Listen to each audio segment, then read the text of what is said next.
para sa kaalaman ng mga mamamayan ng Pangasinan. Ito ang kalagayan ng probinsya noong June 30, 2007. Ang mga pasilidad pang-agrikultura na sana ay makakatulong sa mga magsasaka at mangingisda ay pawang mga sira.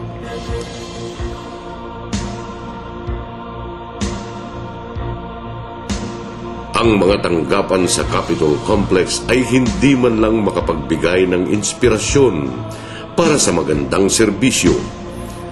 Ang mga ospital ng probinsya ay nasa abang kalagayan at tuloy ay kinatatakutang puntahan ng mga pasyente.